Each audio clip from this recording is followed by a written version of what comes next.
Eso, muy bien. Reducidos pero con ganas, ¿verdad? Muy bien, bendito sea Dios. Bueno, pues sí, ya sospechábamos que esta semana iba a estar más tranquilita por los que salen a la peregrinación. Muchos ahorita todavía tienen la oportunidad de ir a corretear a su gente, a donde llegan a descansar. Entonces, bueno, pues aunque seamos poquitos, pero de todos modos vamos a continuar avanzando en nuestro estudio. Bueno, pues les invito a que nos pongamos de pie para hacer una oración. En el nombre del Padre, y del Hijo, y del Espíritu Santo. Amén. Te damos gracias, Padre eterno, por la vida que nos concedes. Gracias porque nos muestras tu amor de tantas maneras. Gracias porque en tu Hijo Jesucristo nos llamas a vivir como hijos tuyos. Gracias, Señor Jesús, porque al asumir nuestra naturaleza humana, nos has dado acceso al Padre Eterno, a la comunión íntima con la Santísima Trinidad. Gracias, amigo Jesús. Te pedimos que derrames sobre nosotros tu Espíritu Santo para que abra nuestro entendimiento, abra también nuestro corazón, para que aquello que hoy vamos a aprender y a reflexionar, podamos llevarlo también a las acciones de cada día. Todo esto te lo pedimos con la oración de los hijos. Padre nuestro que estás en el cielo, santificado sea tu nombre. Venga a nosotros tu reino. Hágase tu voluntad en la tierra como en el cielo. Danos hoy nuestro pan de cada día. Perdona nuestras ofensas, como también nosotros perdonamos a los que nos ofenden. No nos dejes caer en tentación y líbranos del mal. Amén. En el nombre del Padre, y del Hijo, y del Espíritu Santo. Amén. Amén. Muy bien, pues se quedan en muy buenas manos con Gabriel. Muchas gracias, Gabriel. Gracias, Padre. Gracias. De hecho, hoy es la última sesión del cuarto trimestre, hasta donde tengo entendido, cuarto cuatrimestre. Así es que después de esto ya nos estará diciendo Pepe qué es lo que sigue y cómo vamos a continuar con nuestra preparación. Por lo pronto, como dijo el padre, pues poquitos cabellos pero bien peinados, ¿no? Entonces, pues vamos a continuar para concluir este tema. Como les anuncié la semana pasada, empezamos con el séptimo imperativo y terminamos con la conclusión y un resumen rápido. Por eso, ahorita no voy a resumir los imperativos quinto y sexto.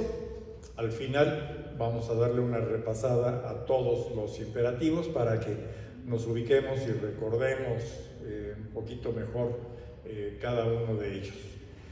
Hoy, por lo pronto, entonces iniciamos con séptimo imperativo. Ante la crisis antropológico-cultural, vende todo lo que tienes, reparte el dinero entre los pobres, después ven y sígueme.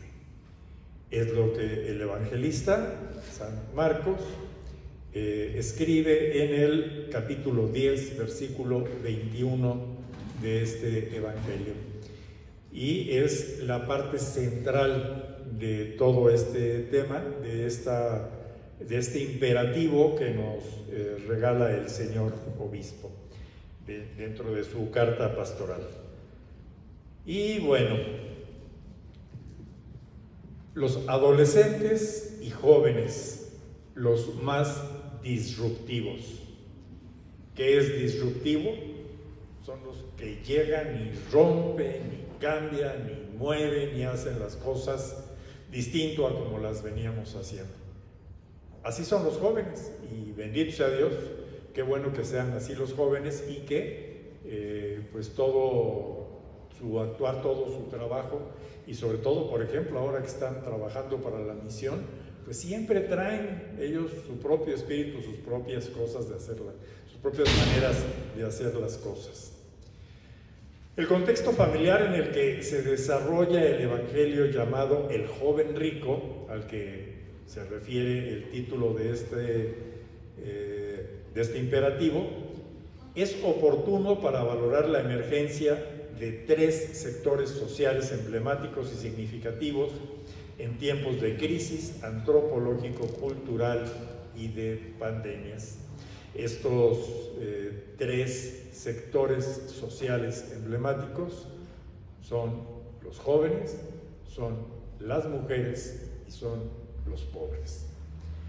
En la casita sagrada de la familia de Dios viven los jóvenes, las mujeres y los pobres. En ellos se nota más la esperanza. Son mayoría en nuestros pueblos, en la diócesis y en el país. Las mujeres, lo sabemos, representan el 52% de la población en el país, que ya es mayoría. Los jóvenes en la pirámide poblacional son actualmente el sector más amplio. Hay más jóvenes que niños o que adultos. Entonces es un sector fundamental. Y los pobres, que también lo sabemos, hay cerca de un 50% de la población que vive en pobreza y cerca de un 20-30% que vive en pobreza alimentaria, que es también un nivel de pobreza mucho más agudo, más peor, digamos. En ellos se nota más la esperanza, son mayoría en nuestros pueblos, en la diócesis, en el país. Ellos son lugares de encuentro privilegiado con la nueva cultura emergente y con Jesucristo. Y ellos, con su presencia, su alegría y en especial su sufrimiento, son los protagonistas del cambio de época que vivimos, y esto nos lo dice el Papa Francisco en un discurso que realizó el 4 de marzo de 2019, hablando de estos 3 sectores fundamentales. El cambio de época es como un tránsito o desplazamiento de la razón al cuerpo. Este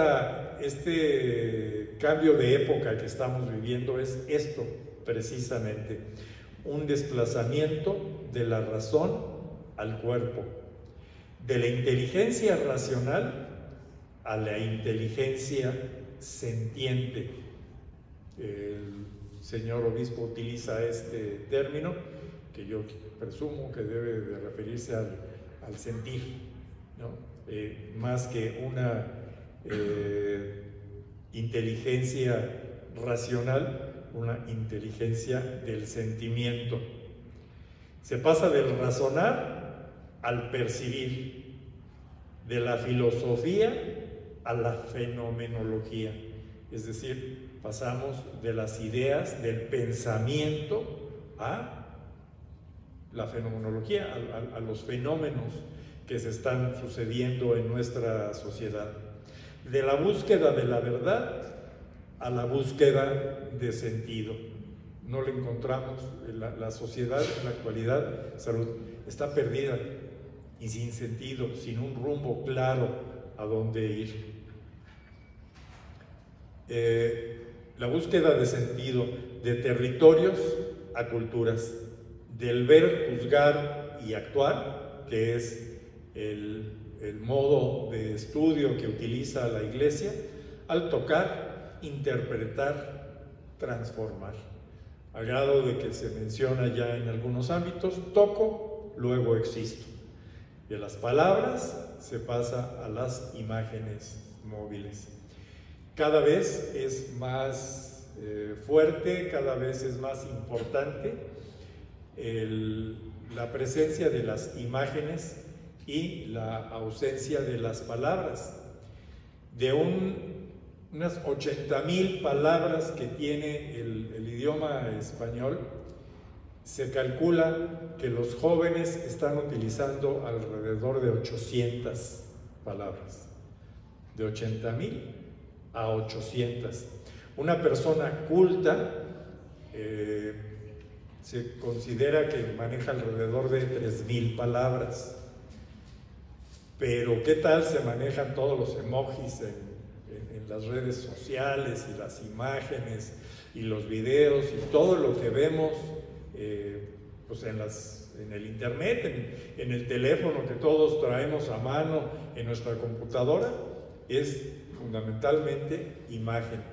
Las palabras empiezan a ser desplazadas por las imágenes y fundamentalmente las imágenes móviles, por los videos, que es lo que ya la gente ve mayormente en las redes sociales. La consecuencia es una crisis de sentido. Como les decía, y esto lo dice el Proyecto Global de Pastoral en su número 37, vivimos en una sociedad en la que muchísima gente no tiene claro el sentido de su vida, que no tienen idea de cuál es su propósito, cuál es el camino a seguir, y que este sentido está totalmente extraviado, insisto, para muchos. Y la aparición, además de muchas formas de pensar, vivir y expresar sentimientos. PGP número 30. Todo es relativo, nada es firme, cada uno es dueño de su propia verdad. Es decir, ya no nos basamos en la verdad y sabemos que, bueno, la verdad está solamente en Jesús, está en la Biblia, está en la palabra de Dios.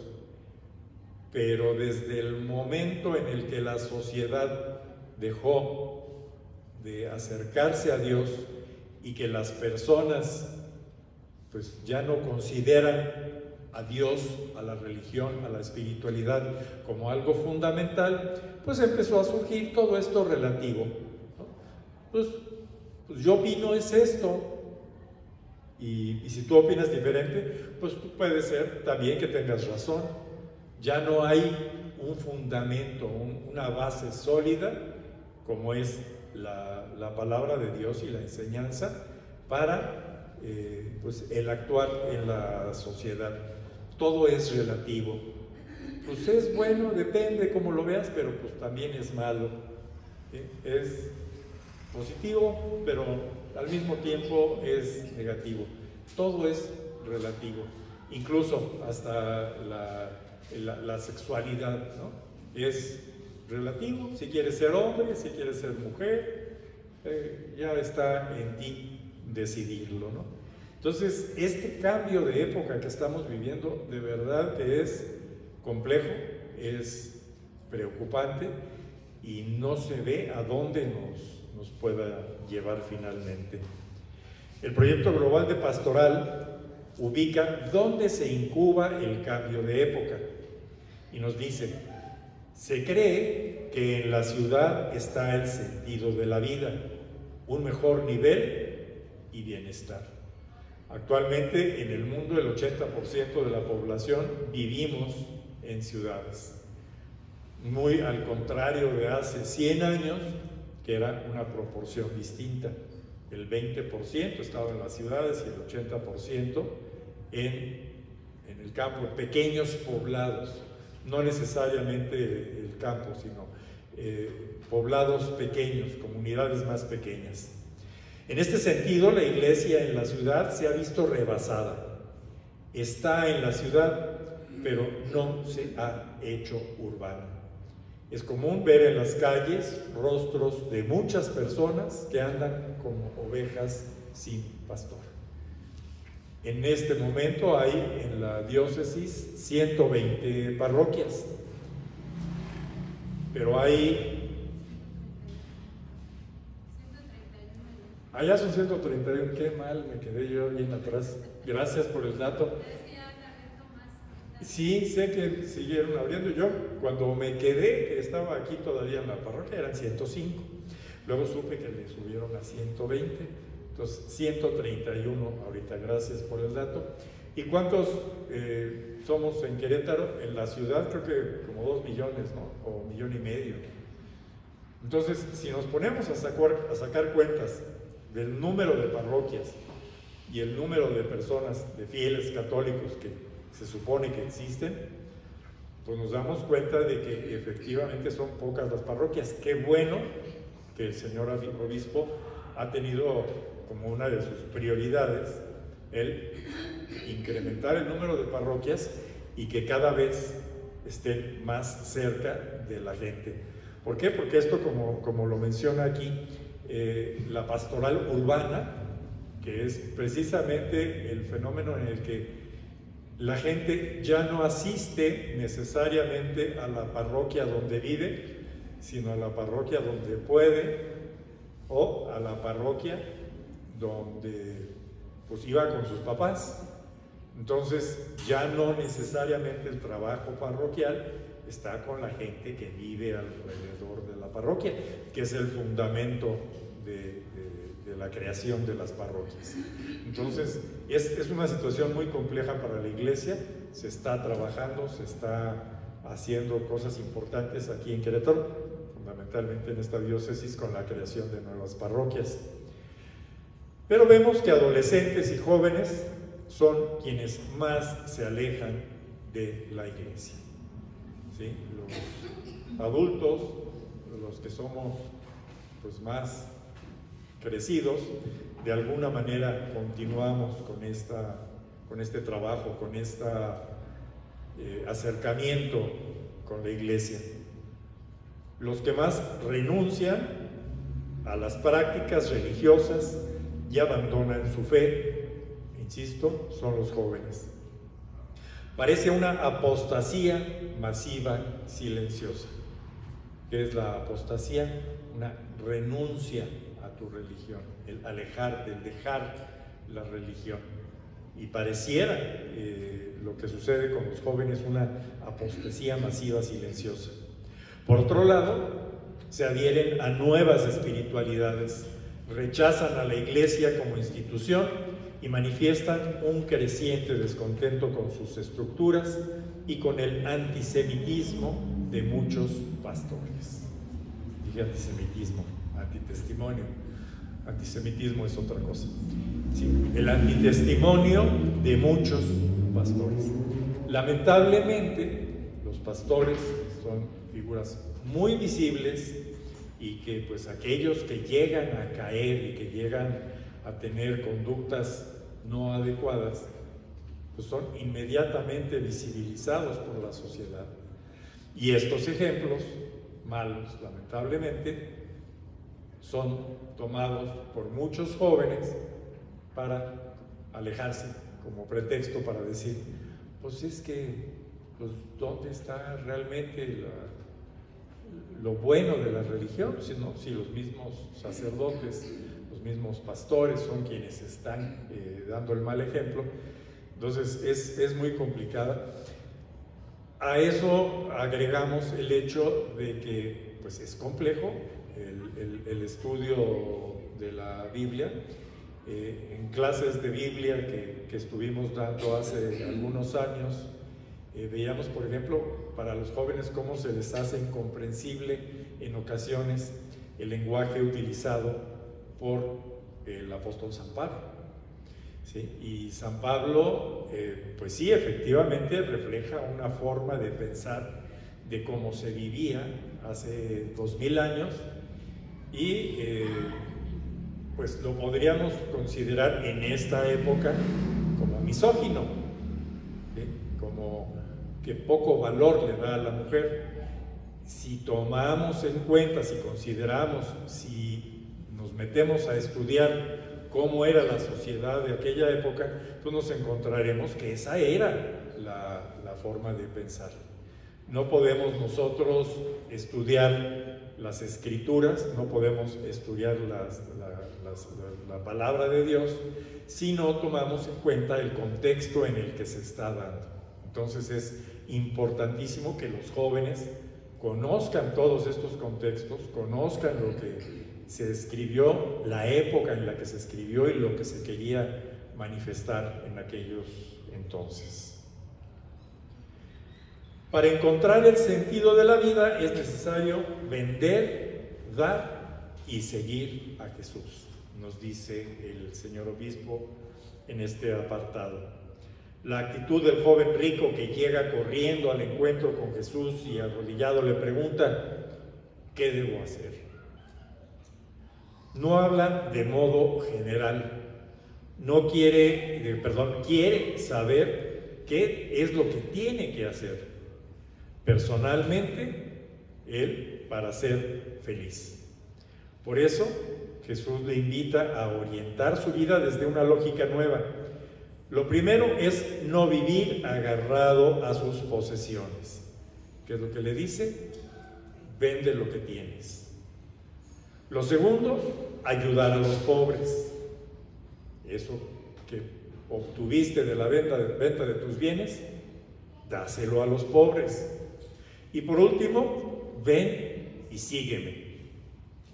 Los dos podrán recorrer, Jesús y este joven rico, podrán recorrer juntos el camino hacia el reino de Dios. Sin embargo, ¿qué pasa? Pues se pone triste, se le hace muy difícil. ¿Por qué? Porque es rico, porque tiene muchos bienes, y entonces deshacerse de todos los bienes, de ese estilo de vida, de esa costumbre que tiene él en su forma de ser cotidiana, pues cuesta mucho trabajo. Ven y sígueme equivale a decir, vente, vamos a caminar juntos hacia los demás, a los que sufren, a los pobres. Entonces, no es solamente el decirle al joven, deja todo y sígueme, es sígueme y vamos a ayudar a los pobres, vamos a trabajar por ellos, vamos a estar con ellos, vamos a consolarlos. No es nada más un pensamiento etéreo que no lleva a nada concreto. Vente conmigo y ponte a amar. Pon a los demás en el centro de tus inquietudes y preocupaciones. Eso es lo que le está pidiendo Jesús a este joven rico y nos está pidiendo de alguna manera a nosotros. ¿Sí? Vende lo que tienes, sígueme y vamos a caminar con los pobres y vamos a ayudarles, vamos a estar en el centro de sus inquietudes y que Dios sea tu único tesoro, como dice Marcos en el capítulo 10, 17 a 22, porque dice Marcos también, donde está tu tesoro, ahí está tu corazón. Si tu tesoro es material, entonces, pues tu corazón tendrá apego a todo lo material. Si tu corazón ama lo espiritual y desea realmente seguir a Jesús, pues ahí es donde estará tu corazón y estará realmente siguiéndolo. Esa es la opción personal de Jesús y esa es su propuesta. Insisto, no nada más para este joven rico, sino para todos nosotros, para que nosotros nos definamos qué es lo que queremos. Seguirlo, dejar todo lo material que tenemos y de verdad enfocarnos en el apoyo, en la ayuda, en estar con los que nos necesitan, es una decisión de cada quien. Cuando un joven cae, en cierto sentido, cae la humanidad. Pero también es verdad que cuando un joven se levanta, es como si se levantara el mundo entero. Al ser los jóvenes tan disruptivos, tan armadores de lío, como decía el Papa Francisco, al ser tan creativos, tan joviales, tan innovadores, pues es siempre importante lo que suceda con los jóvenes, ya sea que caiga o que se levante. Es como si se levantara el mundo entero cuando se levantan los jóvenes. Por eso hoy, una vez más, Dios le dice a cada uno de nosotros, levántate.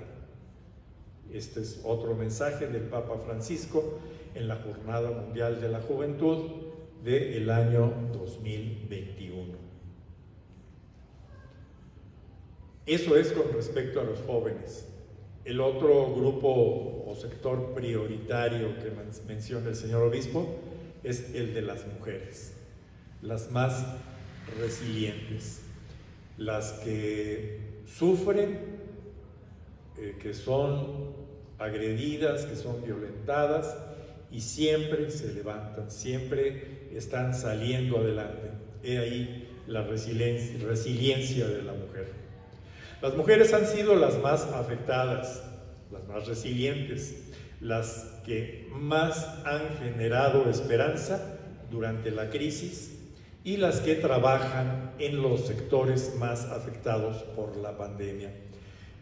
Recordemos que esta carta del señor obispo fue escrita precisamente durante la pandemia 2020-2021 y, como nos dice aquí, en el mundo alrededor del 70% de quienes trabajan en la salud son mujeres, principalmente enfermeras, pero no nada más enfermeras, también médicas, también afanadoras, también muchas mujeres que están al servicio de la salud de todos nosotros, el 70%, contándolo a nivel de todo el mundo. En este sentido, afirma el Papa Francisco, que en los países con mujeres como presidentes o primeras ministras reaccionaron en términos generales mejor y más rápido que otros a la pandemia. Y sí es cierto, lo vimos, lo pudimos ver en muchos países. Yo ubico muy claramente el caso, no sé por qué, pero lo ubico muy claramente, de Nueva Zelanda. Nueva Zelanda en ese momento, en el tiempo de la pandemia, tenía una presidenta, no, primera ministra, mujer y joven, además, una mujer de 30 y tantos años. Y fue de los países que menos efectos negativos tuvieron por la pandemia, gracias a que esta mujer supo tomar las medidas adecuadas en el momento adecuado. No como otros, no voy a mencionar nombres, pero otros países en los que sí hubo una cantidad increíble de muertos que podían haberse evitado, que podían haber sido muchísimos menos, que se iba a morir mucha gente, desafortunadamente en estas pandemias así pasa. Pero con un buen manejo como el que hizo Nueva Zelanda, se lograron muchísimas cosas y fueron mucho menos las víctimas que fallecieron por la pandemia. Una mujer fue la que logró eso. Y mencioné el caso de Nueva Zelanda, pero hay muchos otros países en el mundo que los podemos tomar como ejemplo también. En este sentido, afirma el Papa Francisco, eso ya lo decíamos, que es en el libro Soñemos Juntos, de la editorial Blas y Janés del año 2020. Las mujeres siempre han aportado su genio femenino en los diferentes ministerios y pastorales de las diócesis y de las parroquias. El Papa Francisco inició con una innovación en la Iglesia que, pues ahora al parecer, pues no al parecer, lo está continuando el Papa León XIV, que es la de nombrar mujeres al frente de ciertos dicasterios de la Iglesia. ¿Qué son? Los dicasterios son como las secretarías del Vaticano, los ministerios, los lugares donde se toman las decisiones importantes, que siempre habían estado en manos de hombres y específicamente de sacerdotes o de hermanos religiosos. El Papa Francisco comenzó y Papa León XIV está continuando con esto de dar posiciones importantes a las mujeres. Por esto mismo que nos dice el Papa Francisco, de que la mujer aporta siempre una visión, un sentido distinto al que podemos ofrecer los hombres. Con todo, vemos con tristeza que aún los rasgos más dolorosos de la pobreza, la desigualdad y la violencia sobre todo, tienen rostro de mujer y existe todavía un largo camino con esfuerzos que tendrán que redoblarse para darle el lugar que le corresponde. Hemos superado muchos aspectos de machismo, de discriminación, pero hay muchísimos más que tienen que ser superados todavía. Las mujeres siguen siendo las principales víctimas en la familia, en las calles, en todos lados, como lo dice el Papa Francisco, y pues es una deuda histórica que existe con todas las mujeres. ¿Sí? El lograr que efectivamente exista igualdad, no solamente en puestos públicos y que puedan llegar a ser presidentas o gobernadoras o diputadas, no, que las mujeres en efecto sean respetadas y no violentadas, como sucede cotidianamente en nuestra sociedad. Y el tercer sector que destaca el señor obispo: los pobres, los más desafiantes. Los pobres en tiempos de pandemia se han distinguido por pasar del clamor al grito. A la crisis sanitaria le ha seguido la crisis económica y la crisis social, y no sabemos hasta dónde llegarán las consecuencias de la desigualdad social. Nuestro país es uno de los campeones de la desigualdad social. En México hay personas de las más ricas del mundo y junto a ellos un gran número de personas en la indigencia. Como dice el señor obispo, durante la pandemia los más pobres no solamente padecieron por el hecho de que pues muchos trabajos se cerraron, en muchos casos no pagaban, pues en el mejor de los casos la mitad, pero en muchos casos las empresas que tuvieron que cerrar no pagaban los sueldos completos. Y luego además, si a eso le agregamos que en el encierro, pues en una casa pequeña, el estar en cotidiano contacto pues era complicado, ¿sí? Y era difícil para la gente levantarse de la situación en la que se estaba viviendo, de tal manera que, bueno, pues efectivamente después de la pandemia mucha gente quedó sin trabajo. En la actualidad, creo que lo comentaba ya el otro día, el 60% de la población laboral en México no tiene seguro social, no tiene posibilidad de una pensión, no tiene posibilidad ni siquiera de la Afore, ¿sí? Que si de por sí no va a ser suficiente para los jóvenes actualmente, ahora el no tener esta seguridad social que muchos tuvimos el privilegio todavía de tener, pues es algo más complicado y que seguramente va a redituar en más pobreza en nuestro país.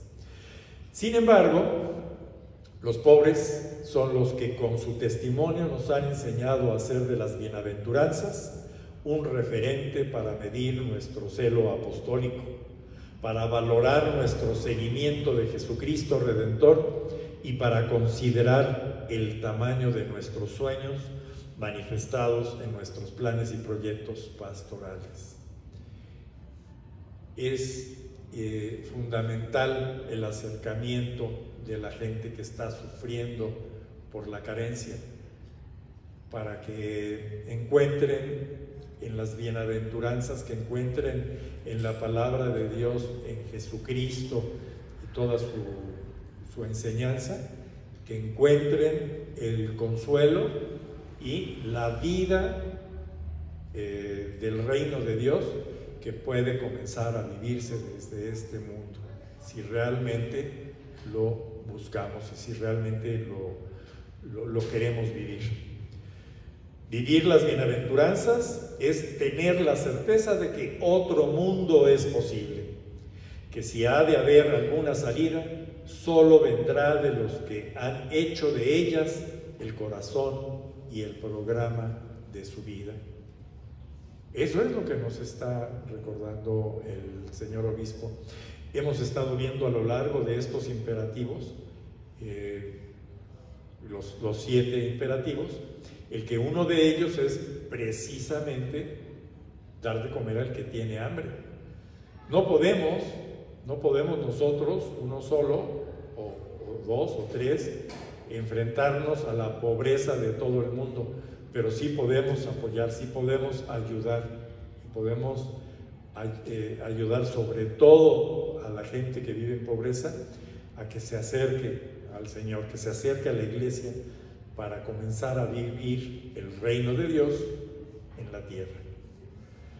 En fin, es compartir la acción creadora de Dios, es entrar en la dinámica del reino con confianza.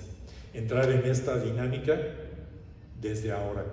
El vivir con confianza a partir de las Sagradas Escrituras, de la palabra y de la enseñanza que nos dejó nuestro Señor Jesucristo, pero empezar a vivirlo desde ahora. Estos tres sectores, jóvenes, mujeres y la pobreza en general, tienen su lugar de establecimiento en la familia, lugar donde nace y se hace también un cristiano. El lugar donde están los jóvenes, las mujeres y los pobres es la familia. La familia siempre será el lugar al que todos podremos acudir en cualquier circunstancia. Es la escuela donde se reciben las primeras y las más importantes lecciones de vida. En la familia los niños empiezan a aprender a amar, empiezan a aprender a conocer el mundo, a conocer a las personas y también empiezan a conocer el amor de Dios. La fe no es un dato de la naturaleza que se adquiere automáticamente por el hecho de nacer. La fe es un acto que necesita todo un proceso iniciatorio dentro de una familia cristiana. Todos nosotros estamos llamados a la fe y hemos recibido el don a partir del bautismo, pero no es un don que permanezca y crezca solo. Es un don que nosotros debemos de inculcar, que debemos de fortalecer en nuestros hijos.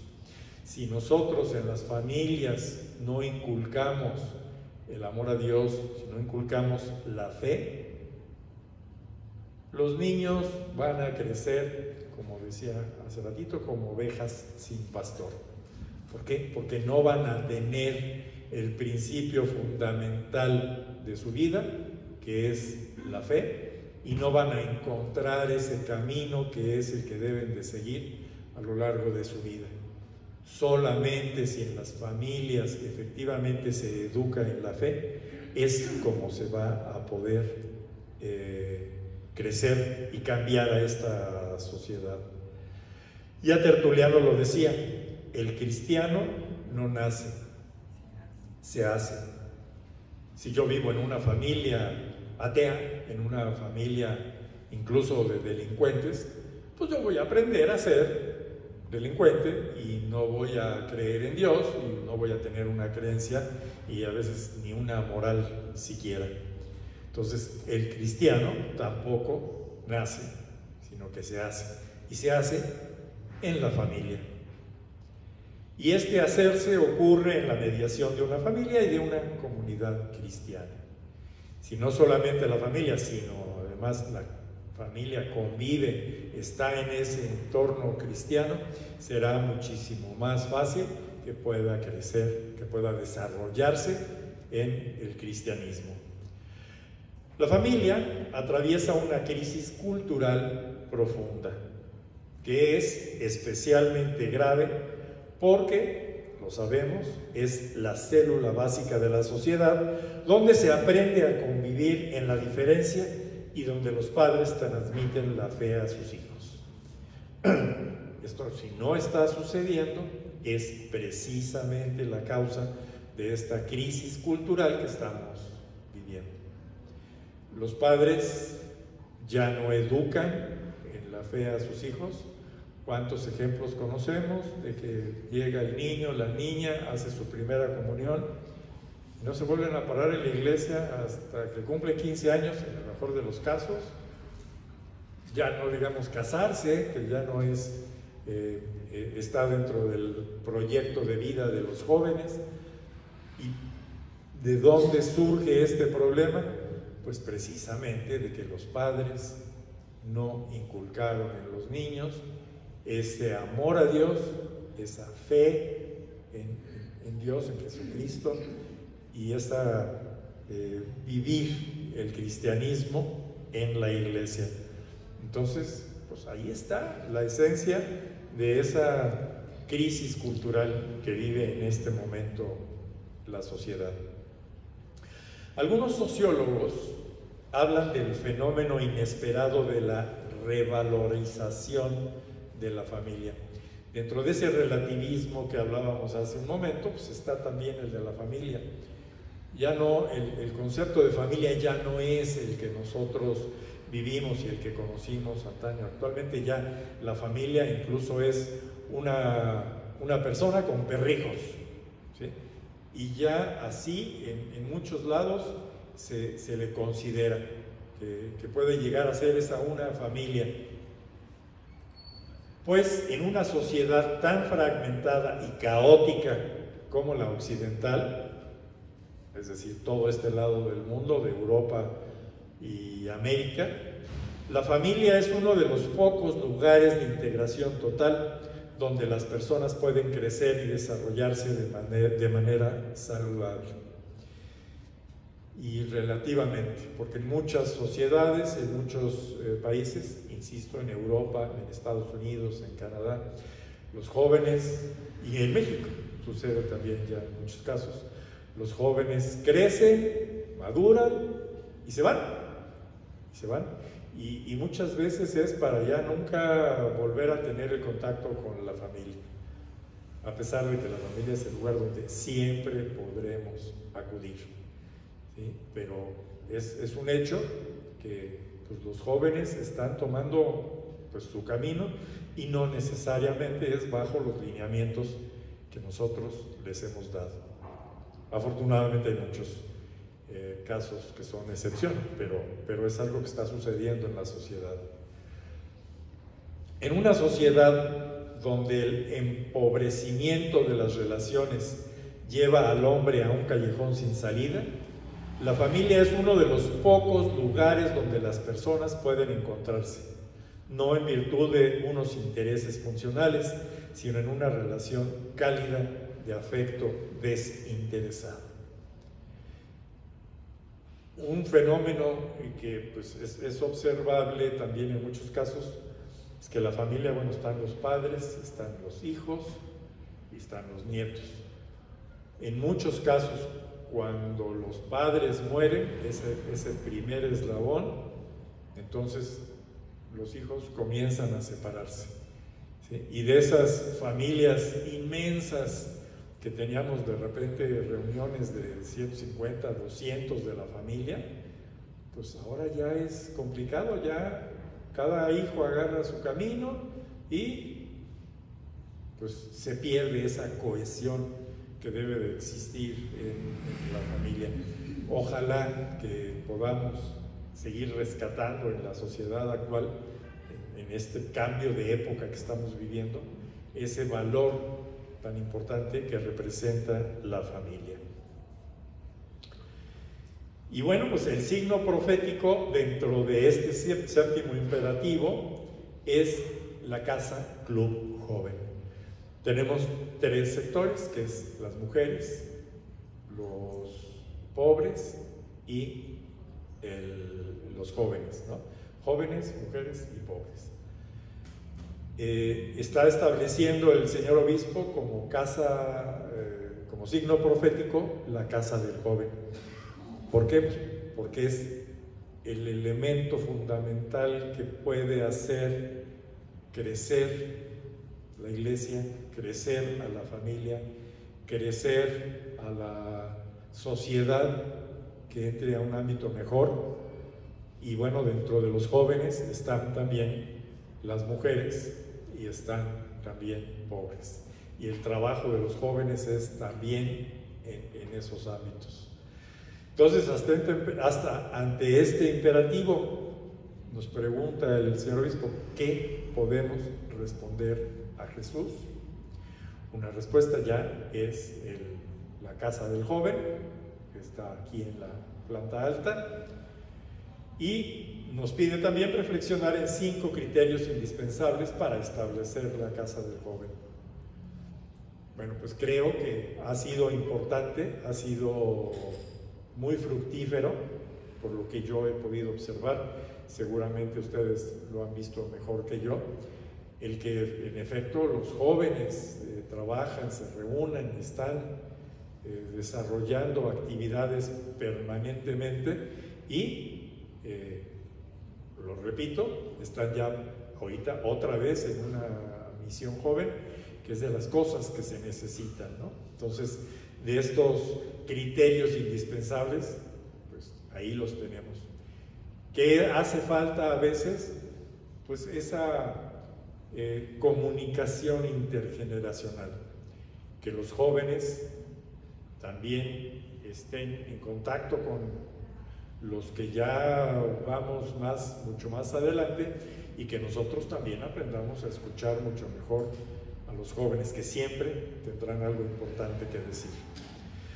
Tener en cuenta y aplicar las orientaciones para establecer la casa del joven emanadas por la dimensión diocesana de adolescentes y jóvenes.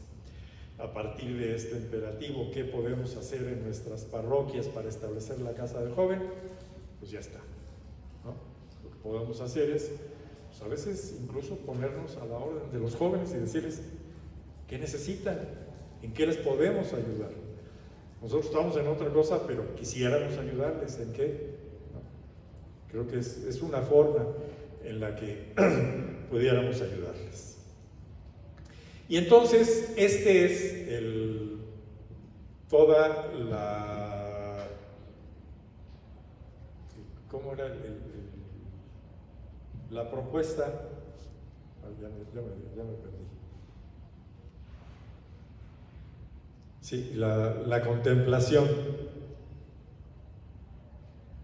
Todo lo que contemplamos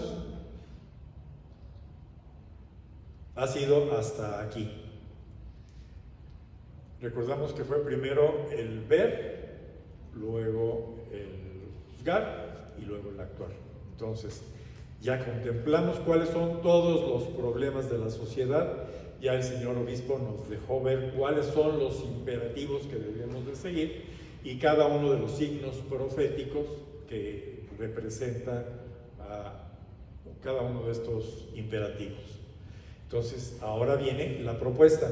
Esta propuesta que no viene nada más de la mente o del pensamiento del señor obispo, sino es precisamente a partir de las visitas pastorales que estuvo realizando en muchas parroquias, de lo que pudo platicar, de lo que pudo detectar, de lo que pudo vivir y de lo que se le dio como retroalimentación en las parroquias, que se genera esta propuesta final. Y lo primero que nos presenta es la justificación. Y nos dice, conscientes de la crisis antropológico-cultural agravada por la crisis sanitaria, económica, social y eclesial que estamos viviendo, se basa aquí en varios gerundios. El primero de ellos es lo que estamos viviendo. Luego, escuchando la voz de Jesucristo, el buen pastor, que nos llama a estar con Él y a evangelizar. Vivimos la crisis, pero al mismo tiempo escuchamos la voz de Jesucristo, el buen pastor.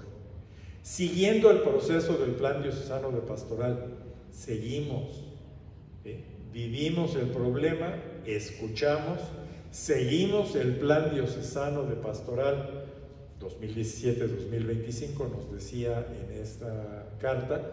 Ahorita, bueno, ya sabemos que ya estamos viviendo en el plan diocesano de pastoral 2025-2033, teniendo en cuenta el patrimonio material, espiritual y pastoral que hemos heredado, porque es muy importante la riqueza que hemos recibido de nuestros antepasados, y sabiendo que la tierra que pisamos es sagrada, con inteligencia pastoral nos ubicamos y continuamos el camino siguiendo los pasos de Jesucristo y la compañía amorosa de Santiago Apóstol, del Señor San José y de nuestra Madre en sus advocaciones de Guadalupe y de Nuestra Señora de los Dolores de Soriano.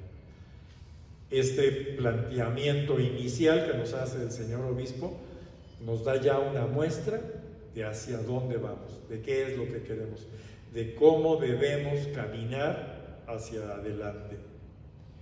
¿Cuál es el objetivo?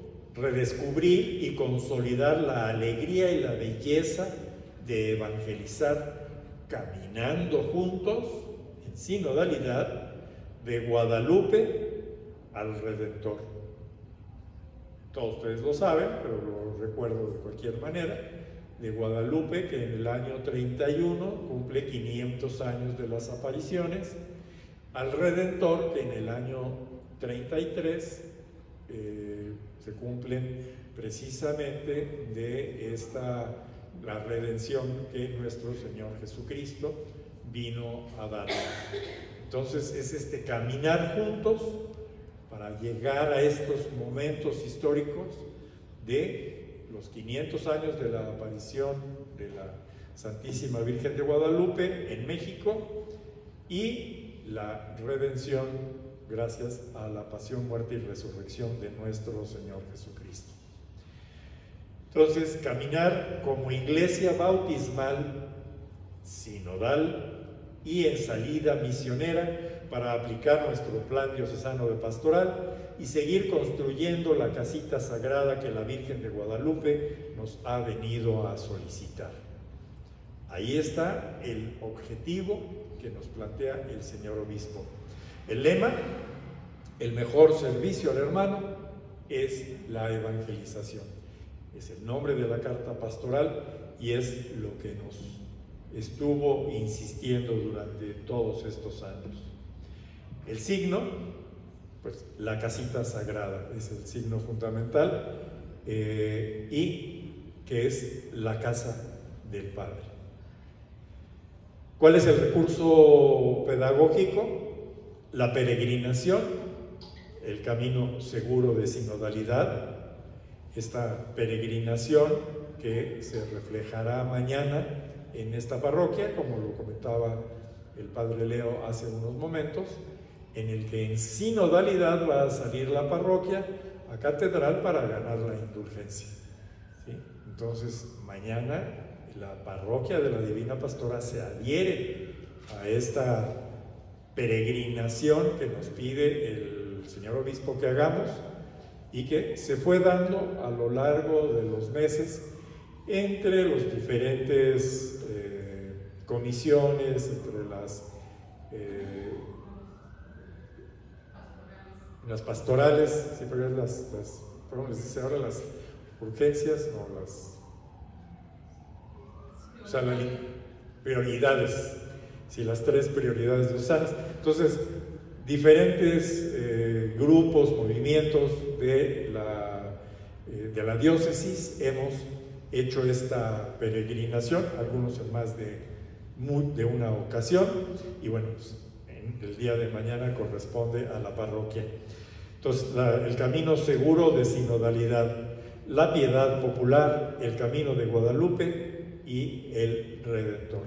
Ese es el camino que debemos de seguir, que nos está pidiendo don Fidencio que sigamos. Sexto punto, la organización inspirada en 2 rectores. La organización para alcanzar los objetivos, para caminar de Guadalupe al Redentor, se basa en 2 ejes rectores. El primer eje es, como el buen pastor es uno, también la pastoral es una.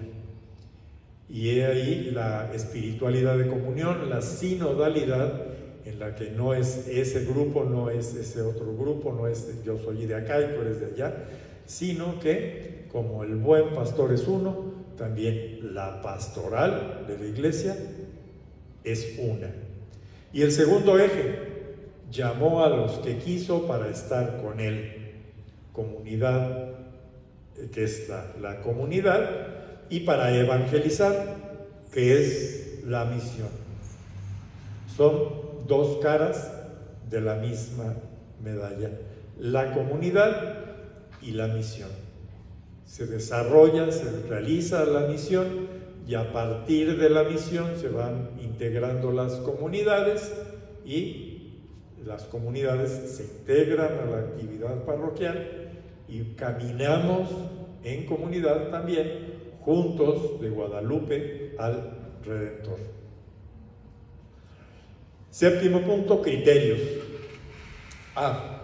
Asumir como referentes doctrinales y pastorales, por supuesto, la Sagrada Escritura, el Plan Diocesano de Pastoral, ya en su versión de 2025, Evangelii Gaudium, la alegría del Evangelio, documento del Papa Francisco, y el Proyecto Global de Pastoral. Estos documentos son, digamos que el marco teórico fundamental de esta propuesta de caminar todos juntos. Letra B, evaluar, reformar y proponer todas las comisiones diocesanas con sus dimensiones desde sus propios marcos de la realidad y doctrinal, teniendo en cuenta que el todo es superior a la parte y los dos ejes rectores de la pastoral. Es decir, fortalecer cada una de las comisiones diocesanas, cada una de las comisiones pastorales en la parroquia, pero entendiendo, como dice, que el todo es superior a la parte y los dos ejes rectores de la pastoral. Debemos de pensar en renovarnos como iglesia, pero fundamentalmente pensando en los elementos que ya nos dio. El que la pastoral es una y que llamó a los que Él quiso, y nosotros somos los que Él ha querido llamar.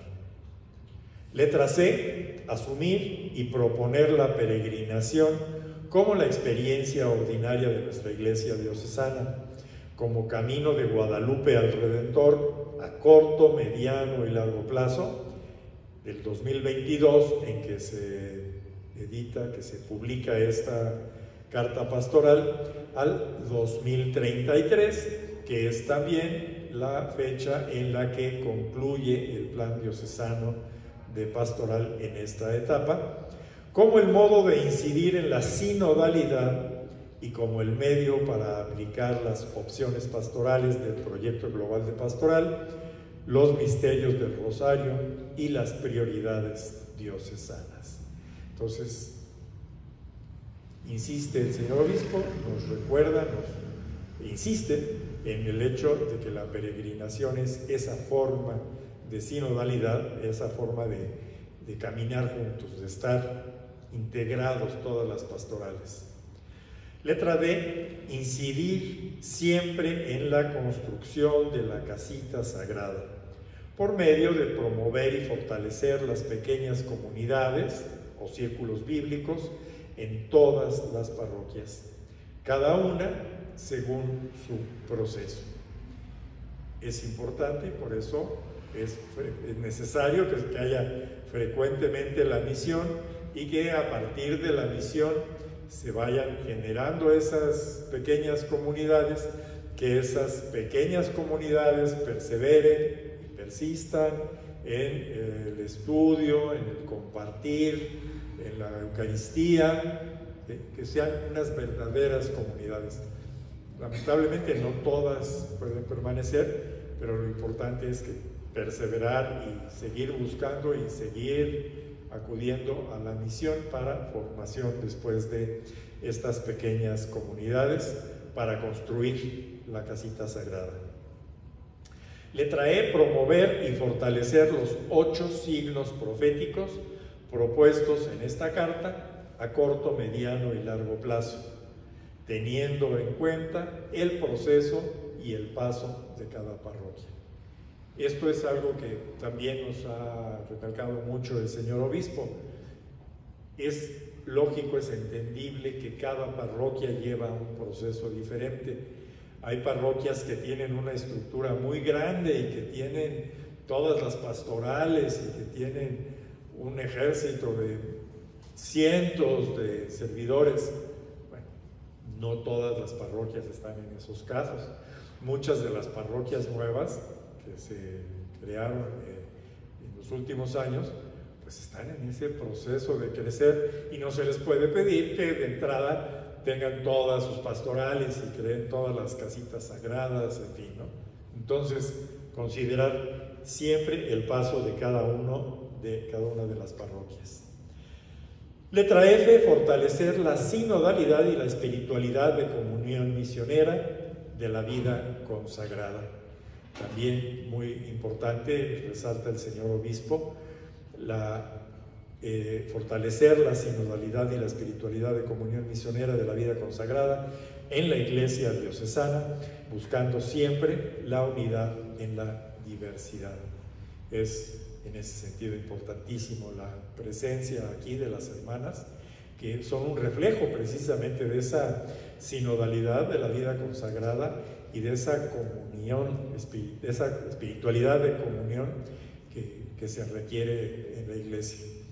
Hay, por ejemplo, en el centro, en la parroquia de Santa Clara, son muchísimas las comunidades de vida consagrada que existen y ha costado mucho trabajo integrar a todas estas hermandades, todas estas congregaciones para trabajar precisamente en espiritualidad de comunión. Es algo que se tiene que seguir trabajando permanentemente. Letra G, promover la oración y la espiritualidad de comunión de modo permanente en los monasterios, en la vida consagrada y en todas las parroquias.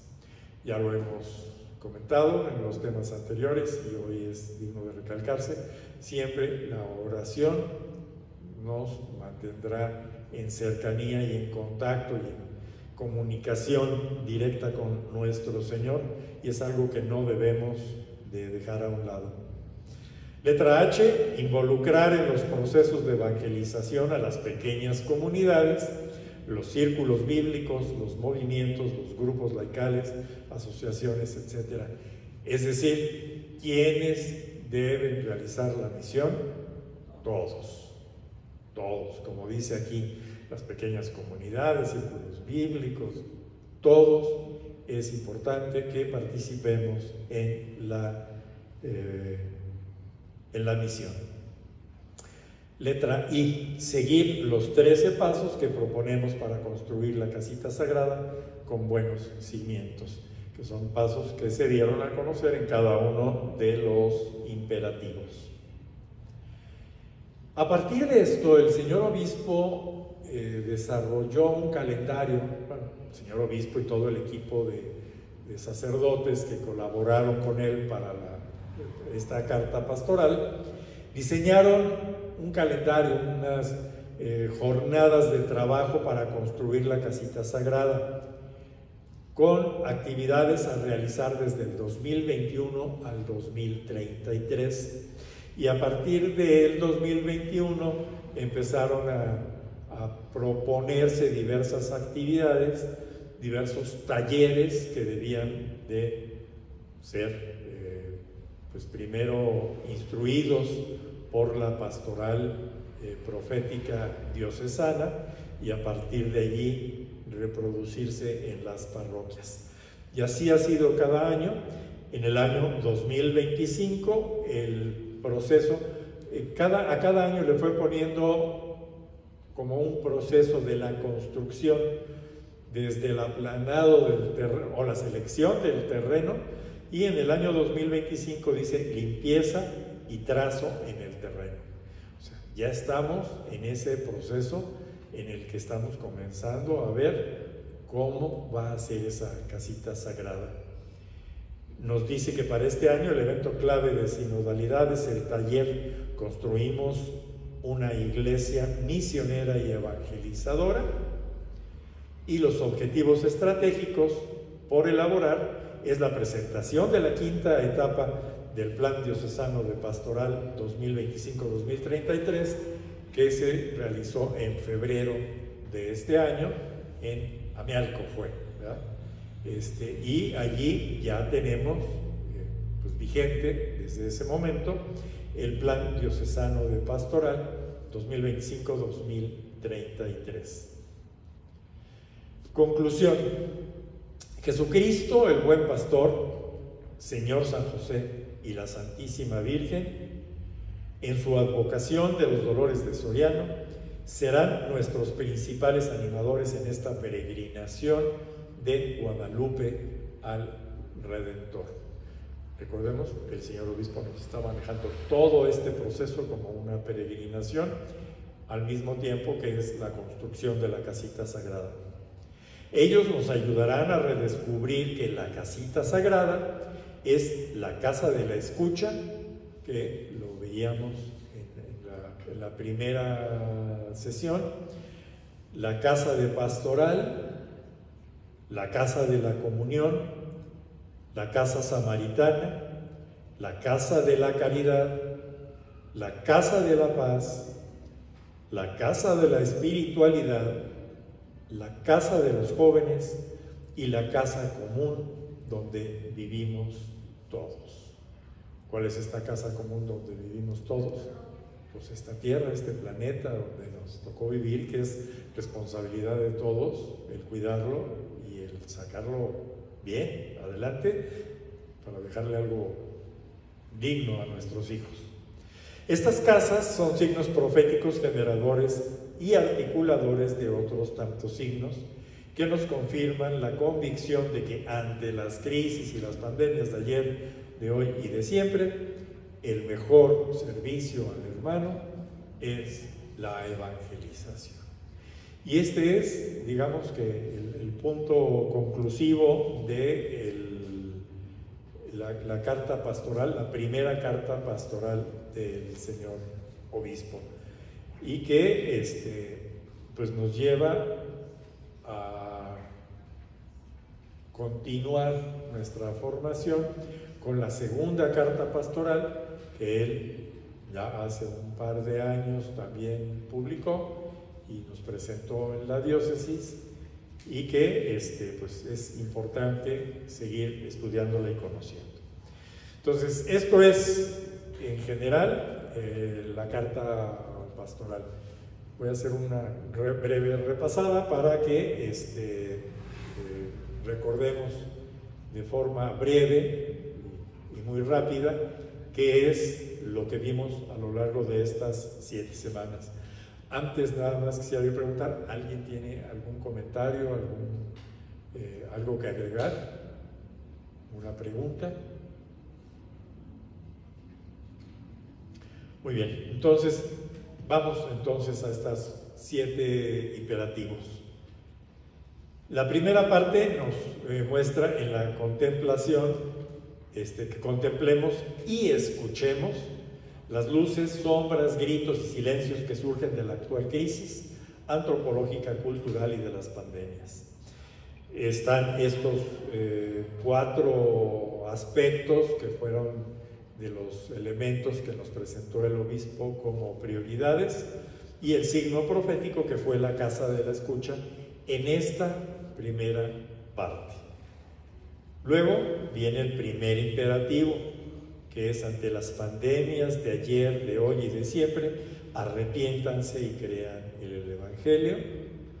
Están también todos los elementos, y el signo profético es el centro parroquial para implementar la formación pastoral básica, media, especializada y superior de discípulos misioneros, es decir, la casa pastoral, que ya nos comentaba Pepe, que estamos nosotros ahorita en este plano básico, pero que la diócesis está ya trabajando en que todos podamos recibir una formación de un nivel cada vez mucho mayor, y todos tendremos la oportunidad de lograrla precisamente a través de esta casa de pastoral.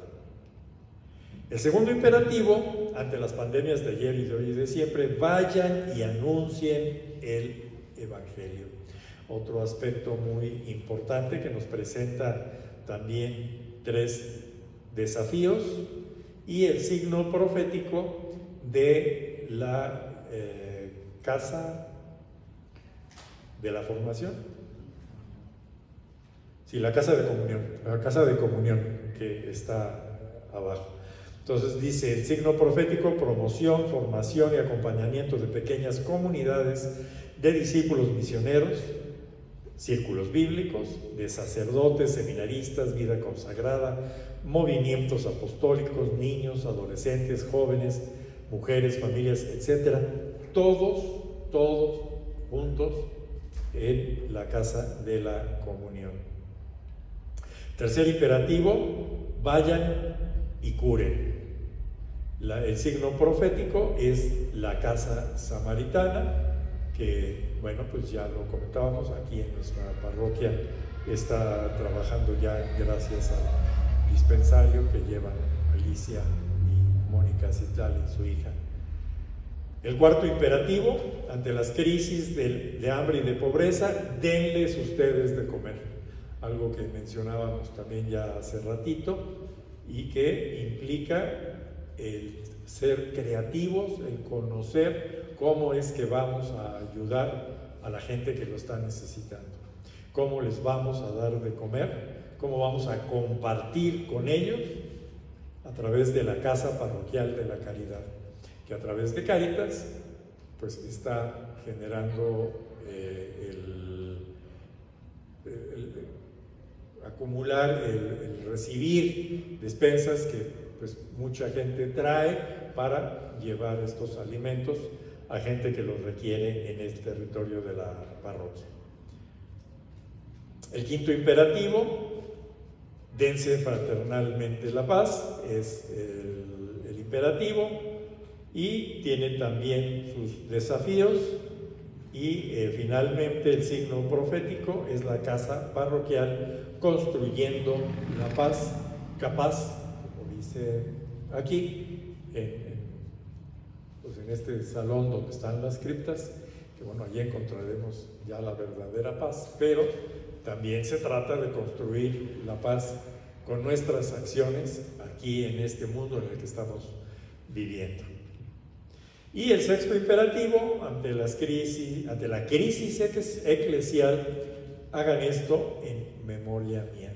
La importancia de la reforma de la Iglesia que se ha ido dando a lo largo de los años, que culmina en una etapa muy importante en el Concilio Vaticano II, pero que a partir de eso sigue creciendo y sigue dándose para que fortalezcamos la Iglesia, sobre todo a partir de redescubrir la fe en la Eucaristía. Y entonces el signo profético es la promoción y acompañamiento de los cenáculos de espiritualidad, de comunión y misión, es decir, la casa de la espiritualidad. El que trabajemos al mismo tiempo del apoyo a los que más lo requieren, también en la espiritualidad, y el apoyo espiritual también a estas personas que más lo requieren. El séptimo imperativo, que es el que vimos el día de hoy: ante la crisis antropológico-cultural, vende todo lo que tienes, reparte el dinero entre los pobres, después ven y sígueme. Ya estuvimos hablando a lo largo del tema de este día, y el signo profético es la Casa Club Joven, pero en la que debemos siempre de recordar y hacer el énfasis en mujeres, jóvenes y gente pues, de las periferias existenciales, como lo denominaba el Papa Francisco.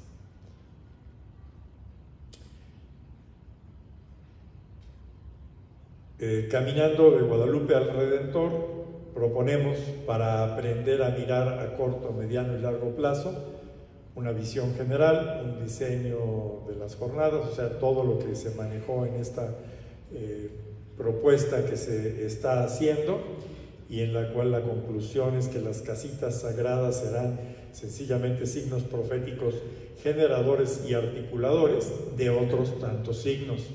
Ya nos dejó estos signos, estas casitas sagradas del señor obispo, pero nos dice, bueno, no se queden ahí.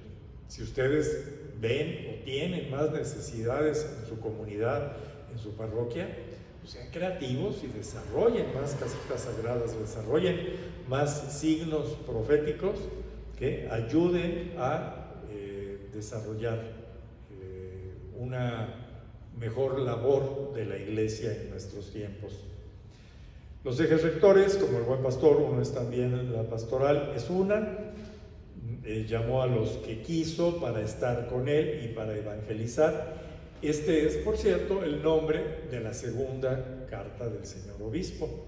Llamó a los que él quiso para estar con él y para evangelizar, basado en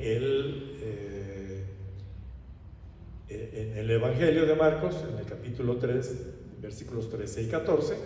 ¿Sí? Ese es el nombre de la segunda carta pastoral y que, bueno, pues es también un eje para continuar el trabajo. Y bueno, pues eso es todo. Si les parece, hacemos una oración, si no hay ningún comentario o algo más que decir. Entonces nos ponemos de pie a las 8:15 y hacemos esta oración todos juntos en voz alta. En el nombre del Padre, del Hijo y del Espíritu Santo. Amén. Salve Dios nuestro, Trinidad Santa. Gracias porque nos has llamado a caminar juntos de Guadalupe al Redentor y a reconocernos como Iglesia Diocesana Bautismal, Sinodal y en salida misionera.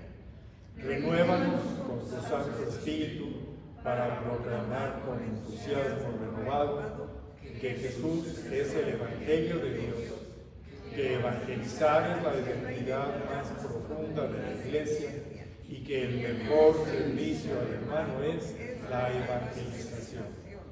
Así manifestaremos con signos proféticos la alegría y la belleza de ser familia tuya, en medio de las crisis y las pandemias de ayer, de hoy y de siempre. Te lo pedimos por medio de Jesucristo, el buen pastor, San José y nuestra querida Madre de Guadalupe. Amén. En nombre del Padre, del Hijo y del Espíritu Santo. Yo quiero agradecerles a ustedes y quiero agradecerle a Dios la oportunidad que me dio de meterme a estudiar esto, porque pues no crean que me la sabía, ¿no? Entonces, el haber tenido la oportunidad de meterme a estudiarlo me deja una gran riqueza. Espero haber podido compartir un poquito de esta sensación que me quedó a mí con ustedes y que entendamos la importancia de esta primera carta del señor obispo y que con lo mismo pues, sigamos con las otras dos que tiene ya preparadas para compartir con nosotros. Muchísimas gracias. Gloria a Dios.